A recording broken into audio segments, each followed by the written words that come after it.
అందరికీ నమస్కారం. పట్టుదల, దృఢ సంకల్పం ఉంటే ఏ పనైనా సాధించవచ్చు అని చెప్పడానికే ఈ కథ. ఉత్తానపాదుడు అనే రాజుకు 2 భార్యలు. వారి పేర్లు సునీతి, సురుచి. రాజుగారికి సురుచి మీద అమితమైన ప్రేమ. ఆమె కొడుకు ఉత్తముడు. పెద్ద భార్య సునీతి పేరుకు మాత్రమే రాణి. ఆమెను సరిగ్గా పట్టించుకునేవాడు కాదు.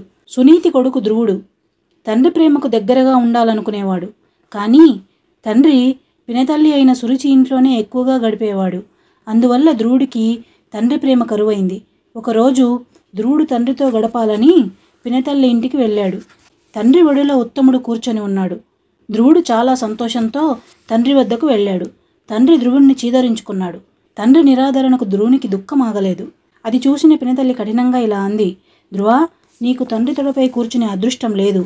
రాజ్యపాలన చేసే అదృష్టం లేదు. అదే గనక ఉన్నట్లయితే నువ్వు నా సవతి కుమారుడిగా పుట్టి ఉండేవాడివి కాదు అని అవహేళన చేస్తుంది. నువ్వు నా కడుపున పుట్టి ఉంటే నీ తండ్రి గారి ప్రేమ పొందే అదృష్టం కలిగేది. నీకు ఆ భాగ్యం కలగాలంటే ఆ శ్రీహరిని ప్రార్థించు.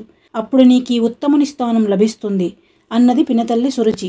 అందుకు ధ్రువుడు చాలా బాధపడుతూ తల్లి సునీతి వద్దకు వచ్చి జరిగిందంతా చెబుతాడు. అప్పుడు తల్లి, నాయనా, మానవులకు సుఖదుఖాలు దైవ సంకల్పం వల్లనే కలుగుతాయి. నీ పినతల్లి చెప్పింది నిజమే.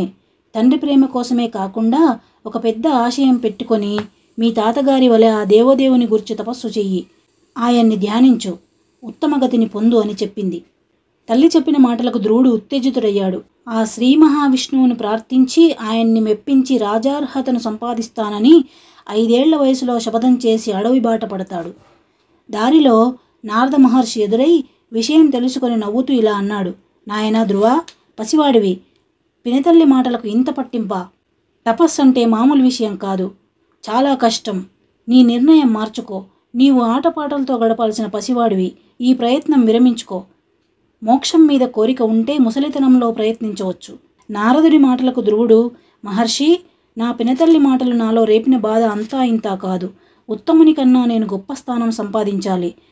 అది పొందడానికి నేను ఎంత కఠోర తపస్సైనా చేస్తాను అని చెప్పాడు. అప్పుడు నారదుడు ఇలా అన్నాడు: నీ పట్టుదల గట్టిది. సరే, నిశ్చలమైన మనస్సుతో తపస్సు చెయ్యి. నిన్ను ఆ నారాయణుడే మోక్ష మార్గాన్ని పొందడానికి ప్రేరేపించి ఉంటాడు. యమునా తీరంలో ఉన్న మధువనానికి వెళ్ళి స్థిరమైన మనస్సుతో ఆ శ్రీహరిని ధ్యానించు అని చెప్పి ఓం నమో భగవతే వాసుదేవాయ అనే మంత్రాన్ని ఉపదేశిస్తాడు. అప్పుడు ధ్రువుడు నారదుడికి ప్రదక్షిణం చేసి నమస్కరించి మధువనానికి బయలుదేరి వెళ్ళాడు. త్రికరణ శుద్ధిగా నారాయణుని గురించి తపస్సు చేస్తుండగా సమస్త బ్రహ్మాండంలో అల్లకల్లోలం సృష్టించబడి దేవతలు నారాయణుని వద్దకు వెళ్ళి విషయం విన్నవించుకున్నారు. అప్పుడు నారాయణుడు ధ్రువుడు తన గురించి చేస్తున్న కఠోర తపస్సు వలన ఈ ఉపద్రవం వస్తున్నదని, ఆ ధ్రువుని దీక్షను నేను విరమింపచేస్తానని వారిని ఓదార్చాడు. ధ్రువుడి తపస్సుకు మెచ్చిన నారాయణుడు శంఖ చక్రాలతో తన గరుడ వాహనంపై వెళ్ళి ధ్రువునికి దర్శనమిస్తాడు. ధ్రువుడు ఆనందంతో పొంగిపోయాడు. తన ముందు సాక్షాత్కరించిన కరుణామూర్తిని చూడగానే అతని మనస్సులోని రూపం మాయమయ్యింది. స్వామిని చూసి పులకించిపోయాడు. సాష్టాంగ నమస్కారం చేశాడు. భగవంతుని ఎలా స్తుతించాలో తెలియక తడబడుతూ నిలబడ్డాడు. ధ్రువుని ఆలోచన గ్రహించిన ఆ పద్మనాభుడు తన చేతి శంఖంతో ఆ బాలుని చెక్కిలి తాకాడు. భగవంతుడు ప్రసాదించిన మహిమ వలన సుజ్ఞాని అయిన ధ్రువుడు పలు విధాలుగా స్తుతించాడు. అందుకు ఆ భగవంతుడు సంతోషించి, ధ్రువా, నీ రథదీక్షకు మెచ్చాను. నీ అభిప్రాయాన్ని గ్రహించాను. నీ కోరిక తప్పక తీరుస్తాను. గ్రహాలు, నక్షత్రాలు, తారాగణాలు, సప్తర్షి మండలము నిరంతరం ప్రదక్షిణం చేసే ధ్రువక్షితి అనే స్థానాన్ని నీకు కల్పిస్తున్నాను. ఆ ధ్రువక్షితిని చేరే ముందు కొద్ది రోజులు రాజ్యపాలన చేయమంటాడు. అలా నారాయణుణ్ణి ప్రసన్నం చేసుకుని ఆశీర్వాదం పొందిన ధ్రువుడు తిరిగి రాజధాని చేరుకుంటాడు. అక్కడ ధ్రువుడిని చూసిన తండ్రి సంతోషపడి ధ్రువుడికి పట్టాభిషేకం చేస్తాడు. ఆ నారాయణుడి కృప వలన చాలా కాలం రాజ్యపాలన చేసిన తర్వాత ఒకనాడు ఒక దివ్య విమానం అతని వద్దకు వచ్చింది. అందులో నుండి దిగిన విష్ణుకింకరులు, ఓ రాజా, నువ్వు తపస్సు చేసి మెప్పించిన విష్ణుమూర్తి మమ్మల్ని నీ వద్దకు పంపాడు. ఎవరికీ దొరకని విష్ణుపదాన్ని నీకు ప్రసాదించాడు.